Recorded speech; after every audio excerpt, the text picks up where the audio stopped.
Mais du coup, t'es bilingue? Mais du coup, tu parles couramment anglais? Ah, ça veut dire que tu peux rencontrer des Anglais et parler? Ah, mais c'est trop génial! Hello everybody, what's up? Aujourd'hui, on se retrouve dans une nouvelle vidéo pour vous parler de mon niveau d'anglais. C'est une question qui m'a beaucoup été posée. Are you fluent in English now? Donc, je vais vous répondre à cette question maintenant, mais avant ça...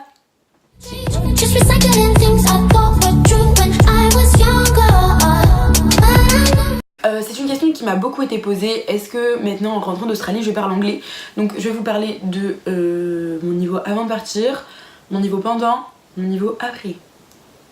Rien de plus logique.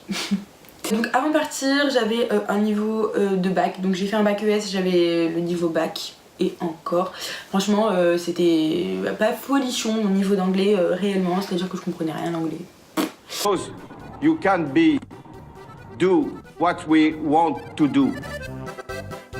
Donc j'étais vraiment nulle en anglais, vous pouvez demander à mon entourage, j'étais vraiment ouais, nulle. Et donc du coup, c'est pour ça d'ailleurs que j'ai décidé de partir parce que je voulais maîtriser l'anglais. Est-ce que tu dois déjà savoir parler anglais pour partir dans un pays anglophone? Pas du tout. T'as pas du tout besoin de partir, enfin... Si t'as besoin de partir, t'as pas du tout besoin de savoir parler anglais couramment, un anglais basique genre hello, goodbye, good morning, c'est enough, c'est largement assez en fait. J'étais en immersion totale, comme j'étais fille au père, comme vous avez pu le voir dans ma précédente vidéo. Je crois que c'est l'inverse dans ma précédente vidéo, parce qu'avec la caméra ça change. La meuf, elle a toujours pas compris comment ça marchait en fait. Comme vous avez pu voir dans ma précédente vidéo, en tant qu'au pair, donc durant 3 mois, j'ai été en immersion totale. Donc mon anglais a augmenté, enfin, s'est amélioré mais de fou, vraiment de fou, c'était dingue. Wow! Donc j'ai en un mois, clairement en un mois, je comprenais, je maîtrisais, j'avais plus peur de parler et tout, c'était vraiment genre, bon attention, j'étais pas fluent en un mois mais genre j'étais là, je parlais, j'avais plus peur de commander des choses, genre je parlais à tout le monde en anglais, j'avais plus peur de mon anglais, en fait j'avais plus peur de moi-même.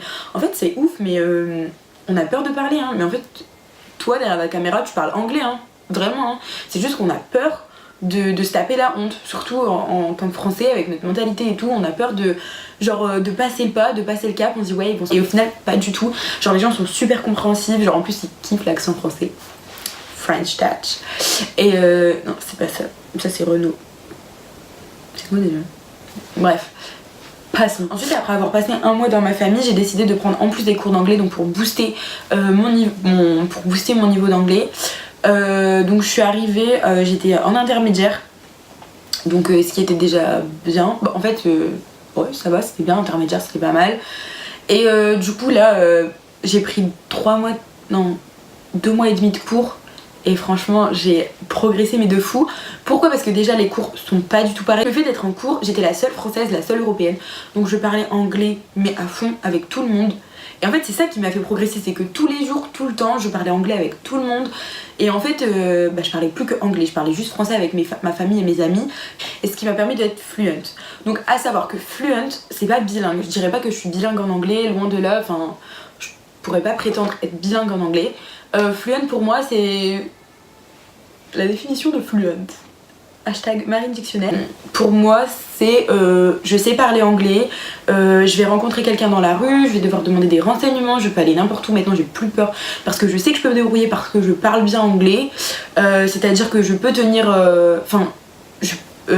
quand j'ai travaillé en Australie, je veux dire je tenais une caisse, les personnes me donnaient leurs commandes, je parlais avec eux, interaction. J'étais en interaction avec eux, donc c'est à dire que je savais bien me débrouiller. Astuce que tout le monde dit mais au final qui est vrai, c'est les séries en anglais. Donc avant de partir, en fait quand j'ai su que j'allais partir, je me suis mise aux séries en anglais parce que je voulais un peu faire mon oreille et tout.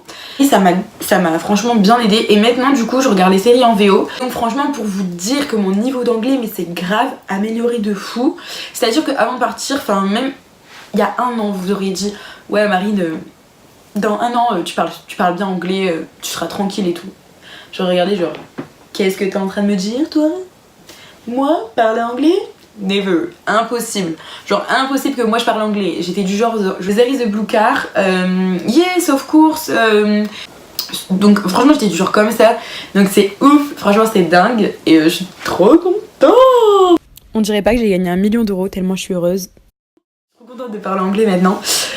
Franchement c'est vraiment un point en moins, vraiment, parce que c'est ouf, on se rend pas compte mais dans toutes les situations maintenant on doit parler, enfin c'est super important maintenant de parler anglais. Après je tiens à souligner ça, je sais pas si ça rentre vraiment dans le cadre de la vidéo mais je tiens à souligner quand même, c'est qu'en fait tu peux partir en Australie, enfin tu peux partir dans un pays, n'importe quel pays dans le monde et rester rester dans ta peau de française, enfin je sais pas comment expliquer mais genre rester en mode français et ne pas du tout progresser, ne pas gérer ne pas apprendre la langue, ne pas t'améliorer, ne pas manger comme eux, enfin on va dire en Australie il n'y a pas vraiment de plats mais enfin bref, ne pas te mélanger, rester qu'avec des français. Franchement ce que je peux te conseiller c'est que tu dois pas hésiter à partir, même si t'as pas les bases ou t'es nul en anglais ou tout ce que tu veux, il faut partir, il faut foncer, il faut savoir que on s'adapte énormément dans un pays, de toute façon t'as pas le choix, t'es face au mur et je peux te dire que quand t'arrives là-bas, en vrai tu te rends compte que t'as un bête de niveau d'anglais. Je te promets que même moi je pensais que j'étais grave nulle en anglais, enfin j'avais les bases mais je me disais ouais jamais de ma vie je vais pouvoir parler et en vrai je suis arrivée. Et en fait bah tu sais que tu te dis mais je sais dire ça, mais je sais dire ça, mais en fait je peux dire ça pour dire ça. Genre franchement voilà, faut pas avoir peur et j'encourage à partir, enfin que ce soit pour l'anglais ou pour voyager hein.